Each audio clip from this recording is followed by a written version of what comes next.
사순절의 시작인 참회 수요일입니다. 교회력으로 이 참회 수요일은 주후 6세기부터 전통으로 지키게 되었는데, 사람들이 이날이 되면 회개를 상징하는 베옷을 입고 예배를 드렸습니다. 따라서 이날을 참회 수요일이다 이렇게 불렀습니다. 또한 참회와 회개의 의미로 죄를 몸에 바르거나 뿌렸기에 죄의 수요일, 애시 웬스데이라고 부르기도 했습니다. 기록에 의하면 이 예배에서 성도들은 창세기 3장 19절 말씀, 너는 흙이니 흙으로 돌아갈 것임을 기억하라 하는 이 말씀을 묵상하면서 회개의 표시로 죄를 이마에 발랐다고 합니다. 그래서 죄의 수요일, 참회의 수요일이다 이런 전통이 생겼습니다. 그렇다면 오늘 우리는 이 복음서의 말씀을 앞에 두고 십자가 구속의 은총을 받은 그리스도인으로서 무엇을 돌아보며 회개해야 할까요? 오늘 본문을 중심으로 세 가지 회개에 대해서 말씀을 나누고자 합니다. 먼저 우리는 하나님 앞에서 자신의 의를 드러냈던 것을 회개해야 합니다. 오늘 말씀의 첫 시작은 사람에게 보이려고 그들 앞에서 너희 의를 행하지 않도록 주의하라 하는 말씀으로 시작됩니다. 만약 그렇지 않을 경우 하늘에서 주시는 하나님 아버지의 상급을 받지 못하게 될 것이라 경고하고 있습니다.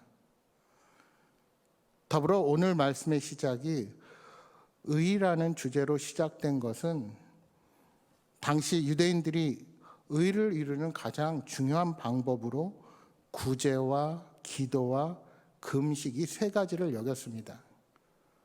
이를 종교적 3대 의무로 여겼던 것입니다. 그러나 실상은 그 의미가 가장 왜곡되어 있었던 덕목이었습니다. 그래서 예수님께서 바리새인들의 그러한 덕목들을 지적하십니다. 오늘 예수님께서는 의로 말씀을 시작하고 계십니다. 여러분 베드로전서 1장 3절 4절에 이렇게 말씀합니다. 한번 찾아보실까요? 베드로전서 1장 3절 4절 신약 377면에 있습니다. 베드로전서 1장 3절 4절 5절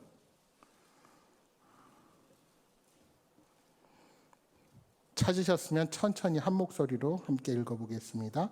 3절에서 5절입니다. 우리 주 예수 그리스도의 아버지 하나님을 찬송하리로다. 그의 많으신 긍휼대로 예수 그리스도를 죽은 자 가운데서 부활하게 하심으로 말미암아 우리를 거듭나게 하사 산 소망이 있게 하시며 썩지 않고 더럽지 않고 쇠하지 아니하는 유업을 있게 하시나니 곧 너희를 위하여 하늘에 간직하신 것이라. 너희는 말세에 나타나기로 예비하신 구원을 얻기 위하여 믿음으로 말미암아 하나님의 능력으로 보하심을 받았느니라. 아멘. 여러분, 성도의 삶의 목적은 세상의 부와 명예가 아닙니다. 더불어 이를 통해 많은 이들의 주목을 받는 것은 더더욱 아닙니다. 우리는 하늘의 상급을 바라보며 그 천국의 상급을 향하여 달려가는 거룩한 성도들입니다.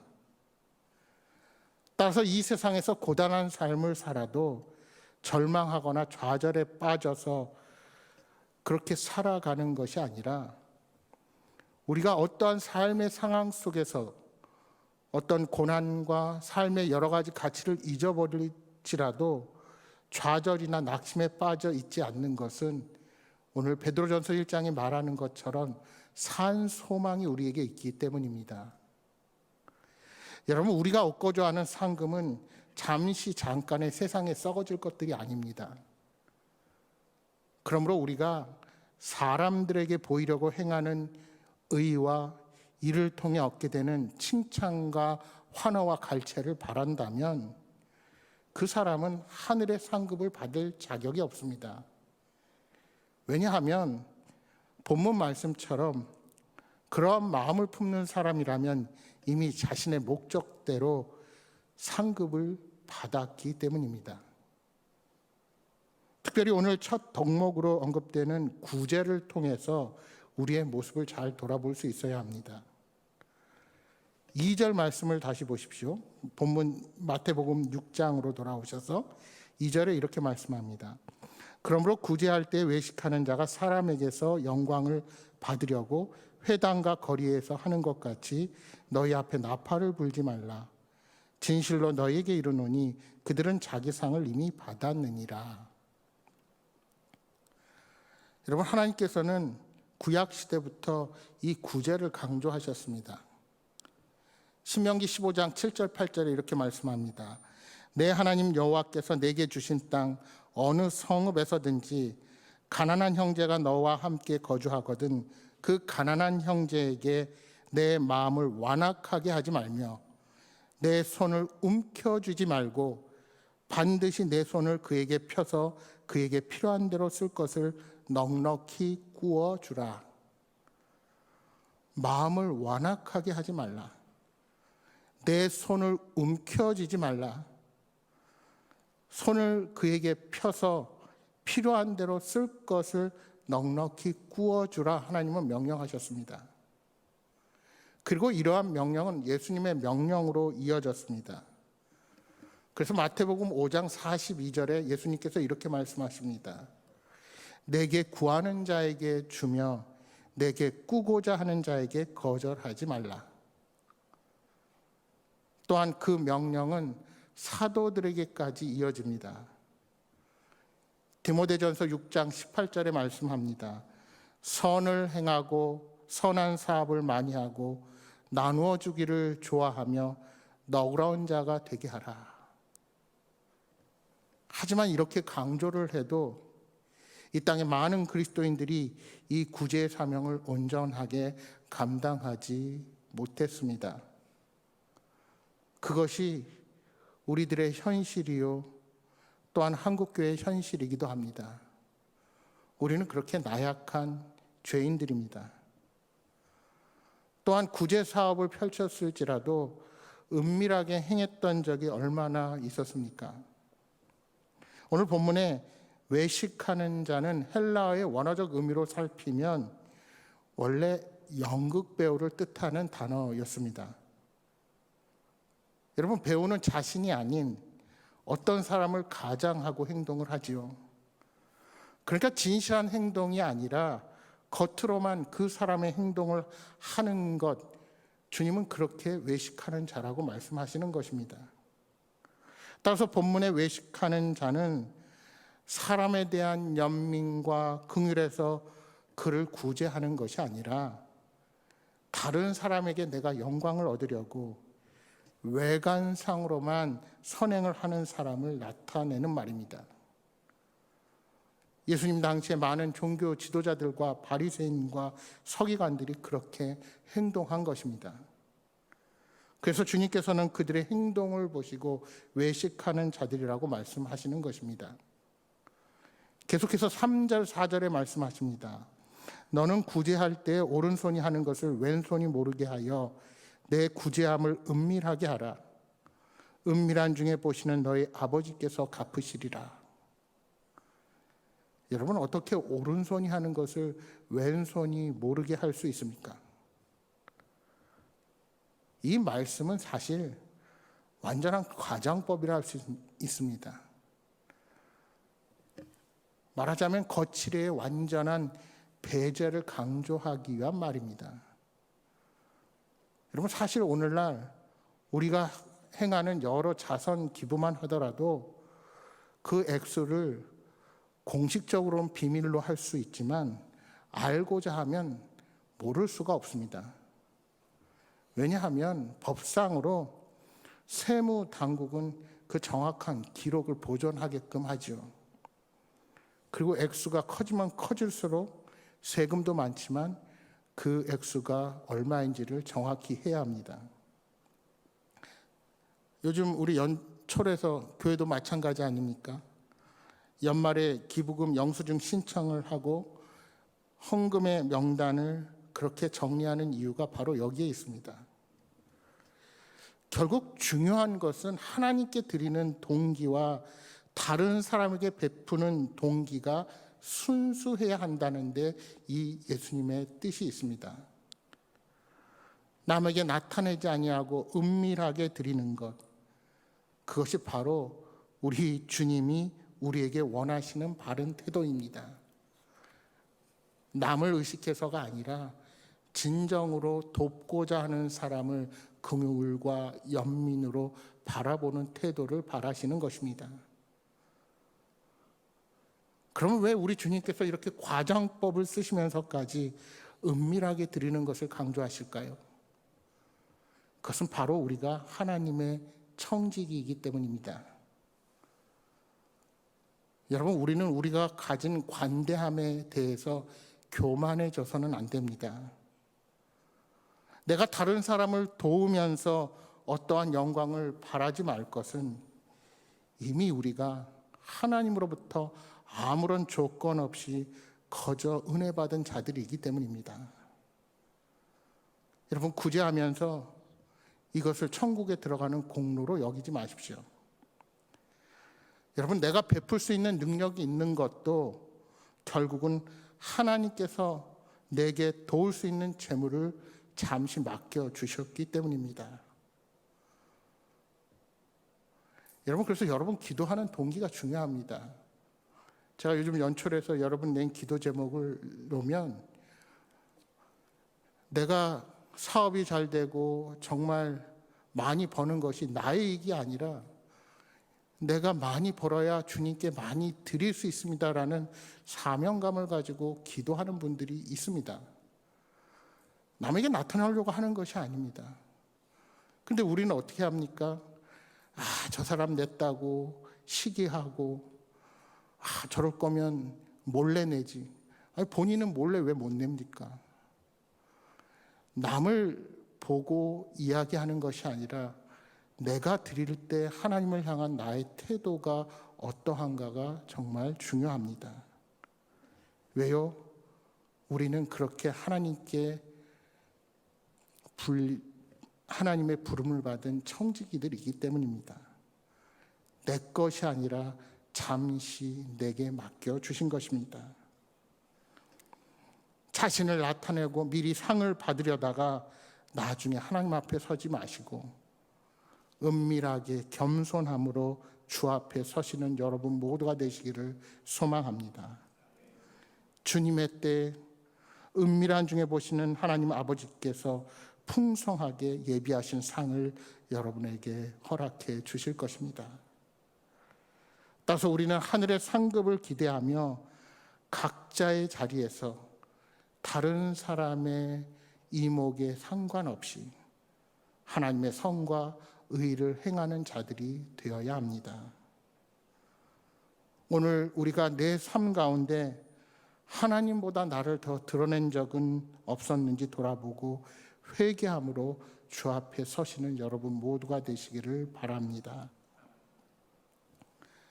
둘째로, 하나님 앞에 진실한 기도를 드리지 못했던 것을 회개해야 합니다. 오늘 본문 5절에서는 위선적인 기도를 하는 자들에 대한 경고가 이어지고 있습니다. 많은 종교 지도자들은 사람들이 자기들을 아주 거룩하다고 생각해 주기를 원했습니다. 따라서 당시의 공중의 기도, 즉 사람들이 많은 곳에서 하는 기도는 주목을 받을 수 있는 방법이 한 가지 있었습니다. 그들의 공중의 기도는 하나님께 기도하는 것보다 자신들의 외견상의 거룩함 때문에 자신들을 존경하는 청중들을 의식하는 기도, 그래서 소리쳐서 기도하고 남들이 볼 때 자신의 그 기도하는 모습을 어떻게 바라보느냐에 오히려 관심을 갖고 기도했습니다. 그래서 큰 거리나 사람들의 눈에 잘 띄는 곳에서 기도하는 그 바리새인들의 위선을 우리 주님께서 지적하시는 것입니다. 그리고 그들을 외식하는 자라고 꾸짖으셨습니다. 물론 예수님께서 공중 기도 자체를 정죄하는 것이 결코 아닙니다. 여러분, 함께 기도하는 것, 그리고 합심하여 공동의 기도 제목을 놓고 때로는 한 장소에서 모여서 기도하는 것도 분명 중요합니다. 여러분, 초대 교회에 있어서 이러한 합심 기도는 능력 있는 결과를 가져오기도 했습니다. 그러나 중요한 것은 우리의 기도가 무엇을 향해 있느냐 하는 것입니다. 사람을 의식하는 기도냐, 하나님을 향한 진심 어린 기도냐 하는 것입니다. 바리새인들의 기도는 정한 시간과 정한 내용과 바른 자세로 이루어진 기도였지만 그들의 기도는 진정 하나님을 향한 것이 아니었습니다. 그들은 그 기도의 시간을 통해 자신들의 의와 경건성을 나타내기 위한 연기에 불과했던 것입니다. 예수님은 이렇게 사람들의 인정을 받기 위한 거짓 경건을 싫어하신 것입니다. 하나님은 이러한 기도를 외면하십니다. 여러분, 우리는 경건의 모양만 있고 경건의 능력이 없는 성도가 되어서는 안 됩니다. 그렇다면 우리는 어떤 기도를 드려야 합니까? 6절 말씀을 다시 보십시오. 너는 기도할 때 내 골방에 들어가 문을 닫고 은밀한 중에 계신 내 아버지께 기도하라. 은밀한 중에 보시는 내 아버지께서 갚으시리라. 어떤 기도입니까? 바로 은밀한 기도, 골방의 기도입니다. 여기서 골방이라는 것은 공간에서 숨김없이 자기의 죄와 마음을 하나님 앞에 다 털어놓으라는 것입니다.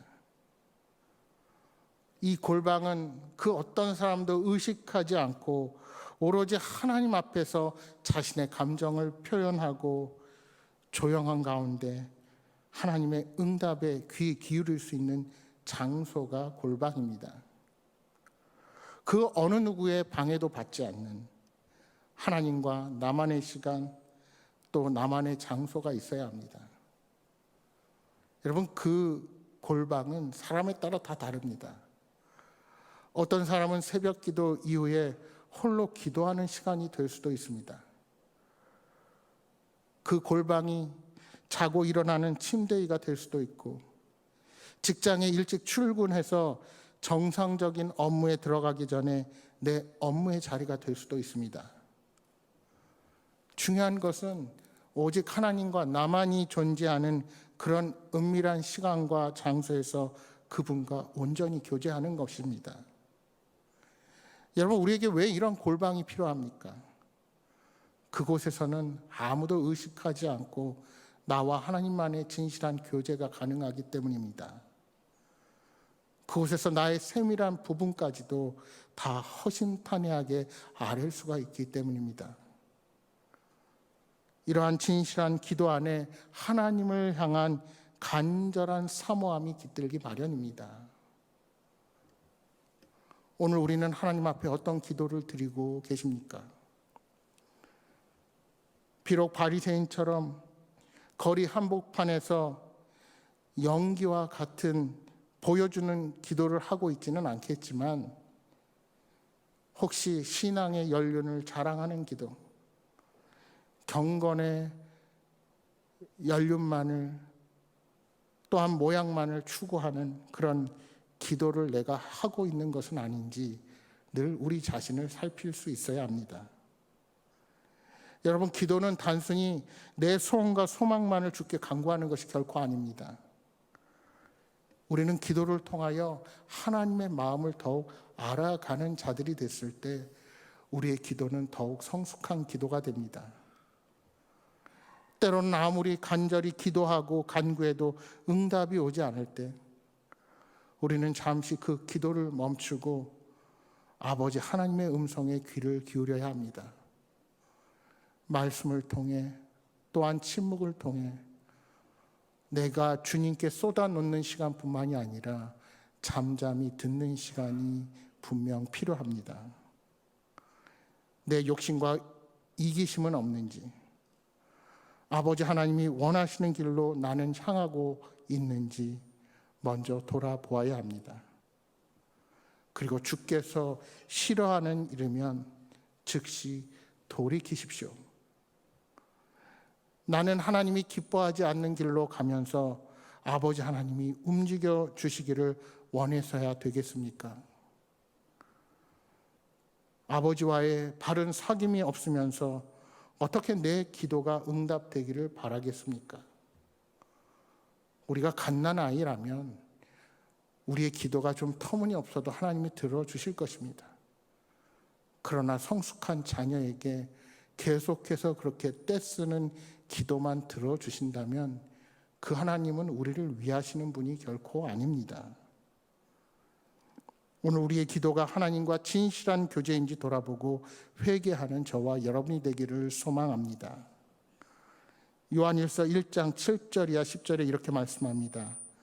그가 빛 가운데 계신 것 같이 우리도 빛 가운데 행하면 우리가 서로 사귐이 있고 그 아들 예수의 피가 우리를 모든 죄에서 깨끗하게 하실 것이요 만일 우리가 죄가 없다고 말하면 스스로 속이고 또 진리가 우리 속에 있지 아니할 것이요 만일 우리가 우리 죄를 자백하면 그는 미쁘시고 의로우사 우리 죄를 사하시며 우리를 모든 불의에서 깨끗하게 하실 것이요 만일 우리가 범죄하지 아니하였다 하면 하나님을 거짓말하는 이로 만드는 것이니 또한 그의 말씀이 우리 속에 있지 아니하니라.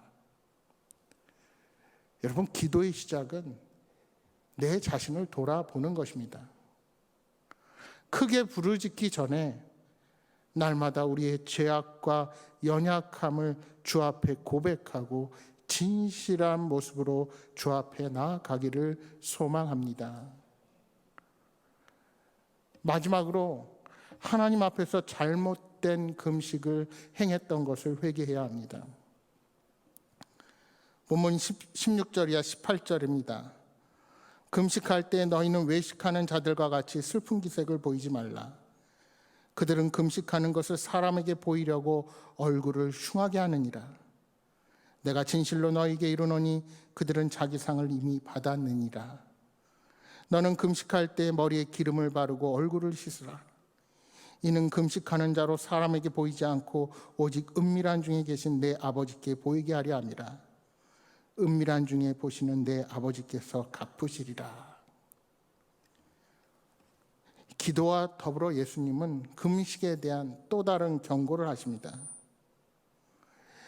예수님 당시에 유대인들은 금식을 최고의 경건으로 여겼습니다. 그리고 이 금식을 신앙의 그 사람 신앙의 수준, 그 신앙의 표준으로 여기는 잘못을 범했습니다. 바리새인들은 최소 일주일에 2번 금식했습니다. 이뿐 아니라 자신들이 하나님의 말씀을 지키기 위해 노력한다는 사실을 드러내기 위해 지저분한 모습으로 거리를 활보했습니다. 내가 내 몸을 돌볼 것도 없이 하나님께 기도한다, 이런 의미입니다. 그뿐 아닙니다.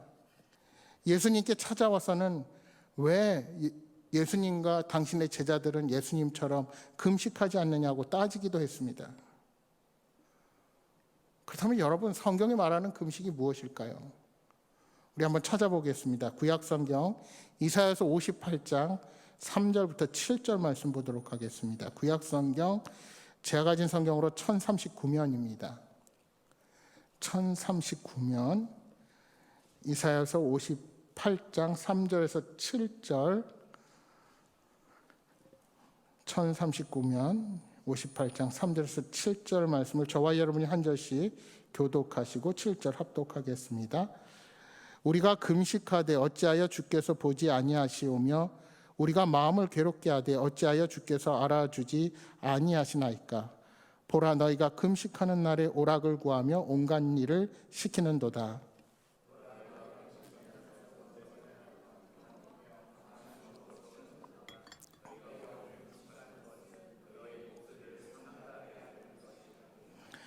이것이 어찌 내가 기뻐하는 금식이 되겠으며 이것이 어찌 사람이 자기의 마음을 괴롭게 하는 날이 되겠느냐. 그의 머리를 갈대같이 숙이고 굵은 배와 재를 펴는 것을 어찌 금식이라 하겠으며 여호와께 연락될 날이라 하겠느냐.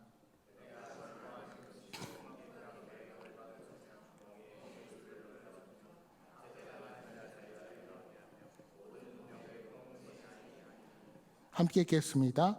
또 줄인 자에게 내 양식을 나누어 주며 유리하는 빈민을 집에 들이며 헐벗은 자를 보면 입히며 또 내 고륙을 피하여 스스로 숨지 아니하는 것이 아니겠느냐. 아멘. 하나님은 일찍이 이사야 선지자를 통해서 금식의 의미가 자신의 욕망과 권리를 위해서 선과 의를 포기하는 것이 선과 의를 포기하는 것이라고 말씀하셨습니다. 제가 거꾸로 얘기했네요. 금식의 의미가 자기의 욕망과 권리를 선과 의를 위해서 포기하는 것이다. 내가 가진 욕망, 내가 가진 이것을 위해서 금식하는 것이 아니라 금식을 통해서 하나님 마음이 무엇인지를 알아가는 것입니다.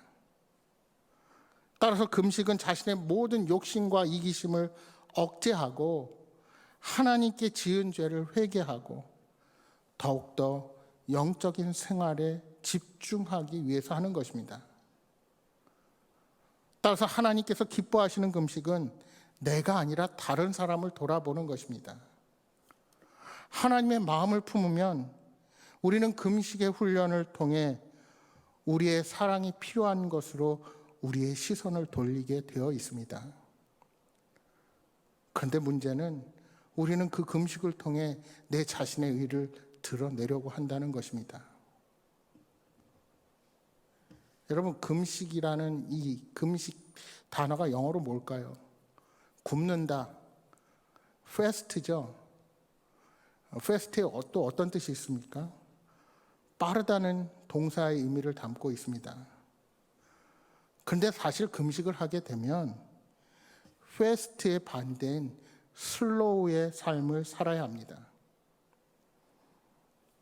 여러분, 우리가 금식을 해보시면 음식물을 섭취하지 않기 때문에 활동 수준이 저하되지요. 음식물이 들어가지 않으면 몸의 에너지가 떨어집니다. 그러니까 바쁘고 분주하게 살던 우리들이 금식을 통해서 느린 삶을 배우게 됩니다. 여러분, 음식을 먹을 때는 시간이 빨리 가는데요. 금식을 하면 왜 그렇게 시간이 늦게 가는지 모릅니다. 웃지 않으시는 분은 금식 안 해보신 분들이에요. 여러분, 내 육신의 건강을 위해서도 한번 금식을 해보십시오. 우리는 배고픔과 고통을 통해 고난의 의미를 묵상할 수 있습니다. 금식을 통해서 자기 희생과 포기와 비움에 대해서 묵상할 수 있습니다.